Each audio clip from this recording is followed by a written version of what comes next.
অসমৰ অধিবাসী মুছলমানবিলাক আচলতে দ্ৰাবিডিয়ান আৰু তেওঁলোক হাজাৰ বছৰ আগত অহা বৰপেটা বা আমাৰ পোৱামক্কা হাজোৰ হয়গ্ৰীৱ মন্দিৰ যি আছে ইয়াত হিন্দুৰ ৰিলিজিয়াছ ইনষ্টিটিউট বুলি কোৱা নাই হিন্দু খ্ৰীষ্টিয়ান মুছলিম যিয়ে ইনষ্টিটিউট নহওক কিয় 5 কিলোমিটাৰ ভিতৰত যোন বহি আছে বহি থাকিব লিগেলি মেডি পট্টা লৈ যোন বহি আছে বহি থাকিব নতুন মাটি আমি বাহিৰৰ পৰা গৈ নিকিনো এতিয়া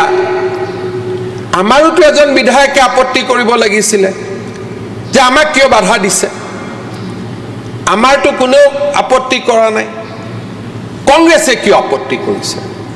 যেতিয়া আমাৰ কোনো এজনেও আপত্তি কৰা নাই যে মোৰ ঘৰটোতো উদাহৰণ হিচাপে মই কৈছো ৰূপক শৰ্মাই ক'ব পাৰে যে মোৰ ঘৰটোতো নগাঁও দাদা মোক কিয় বৰদোৱাত মাটি কিনা বাধা কৰিলে আজি আমাৰ বৰপেটাৰ বা আপুনি অধ্যক্ষ মহোদয় আপোনাৰ ঘৰ খৰভোগত আপুনিতো ক'ব পাৰে ভাই মোক বৰপেটাত কিয় মাটি কিনাত বাধা দিছে বা আজি মাজুলীৰ ওচৰতে হিতেন গোস্বামী ডাঙৰীয়া হ'ল আমাৰ গোটেইকেইজন বিধায়ক তেওঁলোকেওতো আপত্তি কৰিব পাৰে যে আমাক কিয় বাধা দিছে কিন্তু আমাৰ মনত কালচাৰেল এগ্ৰেশ্যনটো আমাৰ মূৰত নাই কাৰণে আমি ভাল পাইছো দে নহয় স্থানীয় মানুহখিনি থাকিলেহে সত্ৰখন জীয়াই থাকিব স্থানীয় মানুহখিনি থাকিলেহে কামাখ্যা মন্দিৰ জীয়াই থাকিব আজি কামাখ্যাৰ মই এমএলএ নিয়মতে মইহে আপত্তি কৰিব লাগিছিল যে মই কিয় তাত মাটি কিনিব নোৱাৰিম কাৰণ ইট ইজ নট এগেইনষ্ট মুছলিম ৭৫ বছৰ পুৰণা ক'ত পুৰণা হ'ব লাগিব সেই জাগাখিনিত পুৰণা হ'ব লাগিব অৰ্থাৎ অকল পুৰণা অসমীয়া হ'লে নহ'ব মই মোৰ দেউতা হয়তো 1200 খ্ৰীষ্টাব্দত আছিল কিন্তু সেই এৰিয়াটোৰ যিহেতু মই ৭৫ বছৰ নহয় উইদিন দ্য 5 কিলোমিটাৰ যিহেতু মই ৭৫ বছৰ নহয় ময়ো মাটি কিনিব নোৱাৰো এতিয়া এই প্ৰভিজনটো লৈ আমাৰ ইয়াততো কোনো হুলস্থুল হোৱা নাই যে দাদা এনেকুৱা কিয় প্ৰস্তাৱ আনিলে এতিয়াতো আমি অসমীয়া 1200 চনত আহিছো আমিও মাটি কিনিব নোৱাৰিম নেকি বৰদোৱাত তাই নোৱাৰিব কোনে মাটি কিনিব যোনে বৰদোৱা সত্ৰৰ ৰাতিপুৱাৰ যোনে প্ৰাৰ্থনা বুজি পায় যোনে বৰদোৱা সত্ৰৰ প্ৰভাতী নামঘৰৰ যিটো আহিব স্পিৰিচুৱেল বাণী সেইটো বুজি পায় গতিকে এই বিলখন it is not against the community এই বিলখনে হিন্দু মুছলমান সকলোকে বাৰ কৰিছে যে 5 কিলোমিটাৰৰ ভিতৰত নাযাব এতিয়া ইয়াতে যদি আপত্তি কৰে তেতিয়ালে মই বুজি পাম যে আপোনালোকৰ 5 কিলোমিটাৰৰ ভিতৰত যোৱাৰ মন আছে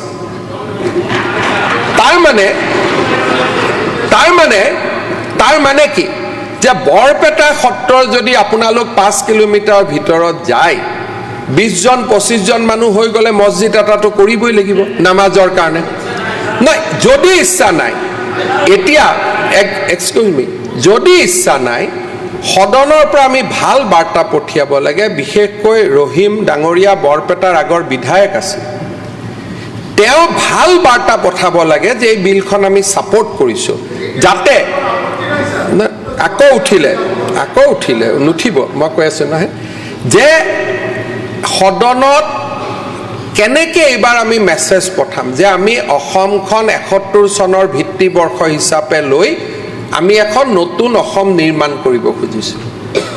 দম দিটো নহব দম দিটো নোৱাৰে হিমন্ত বিশ্ব শৰ্মাক হেতুটো ইলেকশ্যনে প্ৰমাণ কৰি দিলে কেনেকৈ হ'ব যে আমি নতুন বৰ অসম এখন নিৰ্মাণ কৰিম ইজনে সিজনক আমি সন্মান কৰিম ইয়াত যদি 15 কিলোমিটাৰ আহিলেতেন আমি অপোজ কৰোঁ যে নহয় 15 কিলোমিটাৰত যথেষ্ট আমাৰ মানুহ আছে 5 কিলোমিটাৰটো আমাৰ মানুহ আছে কিন্তু বিলখনত আমি কৈছো থাকা মানুহখিনিক আমি দিগদাৰি নকৰোঁ যাৰ অলৰেডি ম্যাদী পট্টা আছে গতিকে ইয়াততো আপত্তি কৰিবলগীয়া নাই তাৰমানে আপোনালোক মাজুলীত যাব খুজিছে নেকি নাই খোজা গতিকে ইয়াত আপত্তি কৰিবলগীয়া কি আছে যদি কামাখ্যা মন্দিৰত যাব খুজিছে নেকি আপোনালোক নাই খোজা যেতিয়া যাবই খোজা নাই ইয়াত আপত্তি কৰিবলগীয়া কি আছে আপোনালোকে বুজি পোৱা নাই কাৰণে মই বুজাই দিলোঁ আপোনালোকে এইটো ভাবিছিলে যে আমাক যাব দিয়া নাই কিন্তু হিন্দু এজন যাব পাৰিব ইয়াত কোনো যাব নোৱাৰে ইয়াতে কোনো যাব নোৱাৰে এতিয়াৰ পৰা বৰপেটা মাজুলী বৰদোৱাত অকল তাৰ স্থানীয় মানুহখিনি থাকিব স্থানীয় হিন্দু নে মুছলমান সেইটো আমি চোৱা নাই স্থানীয় মানুহখিনি থাকিব পাৰিব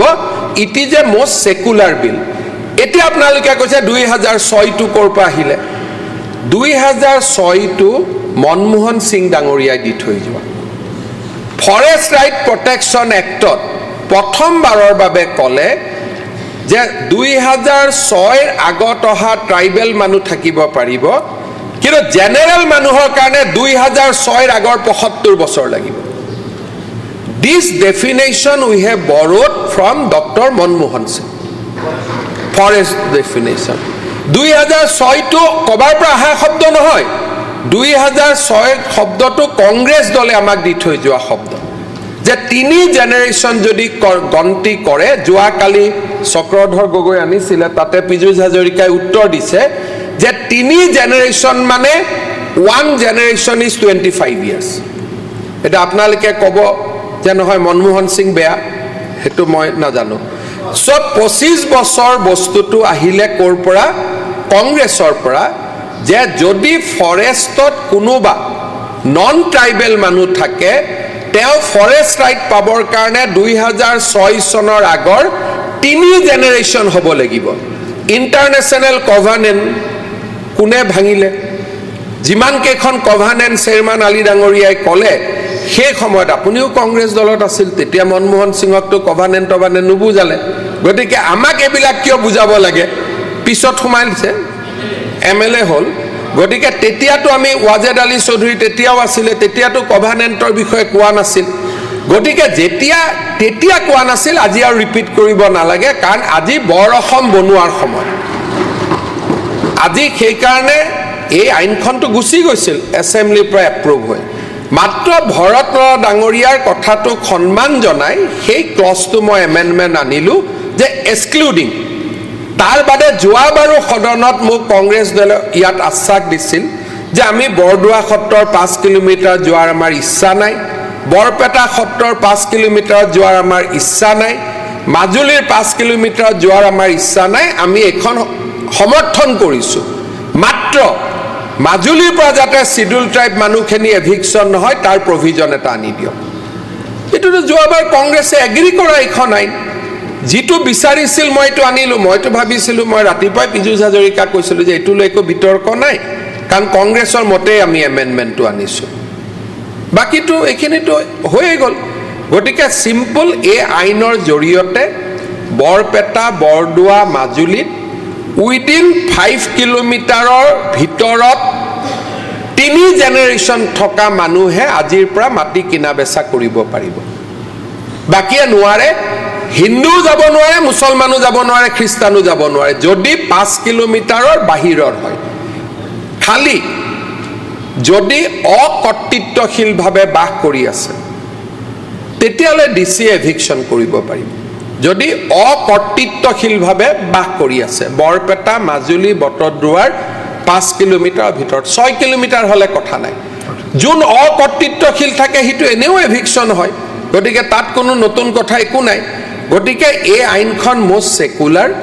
ক'ৰ পৰা তিনি জেনাৰেশন আহিছে সেইটো কলো 6 চনটো আহিছে ক'ৰ পৰা কলো আৰু মইতো মাজে মাজে আচৰিত হওঁ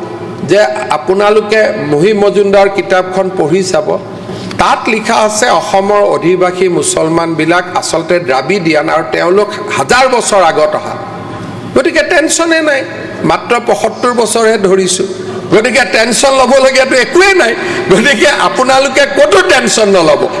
যেতিয়ালৈকে সময়সীমা 1200 সন্মান নিদিও তেতিয়ালৈকে আপোনালোকে টেনচন নলব আর যিজনে কিতাপখন এডিটিং কৰিছিলে তেওঁ এটা কংগ্ৰেছ দলৰ কি এটো ৰেকিবৰ সমষ্টিত ইলেকশন উঠিব গৈছিলে এতিয়াও এডিট কৰিছিল তাত ডিক্লেয়াৰ কৰি থৈছে যে অসমৰ ইমিগ্ৰেন্ট মাইনৰিটি মানুহবিলাকে দ্ৰাবিডিয়ান হয় আৰু আৰ্য সকলো অহাৰ আগতে আহিছে গতিকে আপোনালোকৰটো কোনো কথা টেনচনে নাই এইখন টেনচনে বাকি আমাকে টেনচন দিব এইবিলাকত আপোনালোকৰটো কতো কোনো টেনচনে নাই যদি কোনোবা আইনত আহে যে 1000 বছৰ আগত অহা মানুহ এভিকশন হ'ব তেতিয়াহে আপোনালোকে টেনশ্যন ল'ব, আদাৰৱাইজ কোনো টেনশ্যন নল'ব।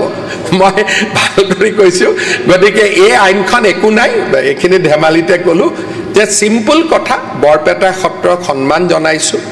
বৰদোৱা সত্ৰক সন্মান জনাইছোঁ, মাজুলীক সন্মান জনাইছোঁ,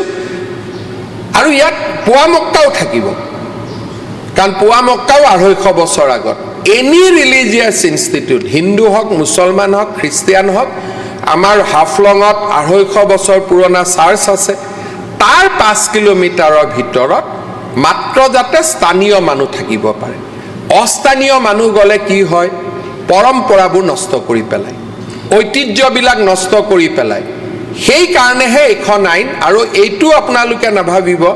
যে we are preventing only religious minor, no', we are also' preventing religious majority also' from entering there. গতিকে আপোনালোকৰতো একো আপত্তি কৰিবলগীয়া কথাই নাই। মই আপোনালোকৰ সহযোগিতা বিচাৰিছোঁ, কাৰণ আজি যিখন আইন এমেণ্ডমেণ্ট আহিছে as per the demand of Congress party,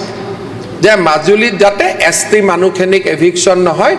আমি ST বুলি কওঁতে অলপ বেছিকৈ লিখি দিলোঁ যে 5 কিলোমিটাৰ ভিতৰত কোনোবা ST যদি বহি আছে, চিডুল কাষ্ট বহি আছে,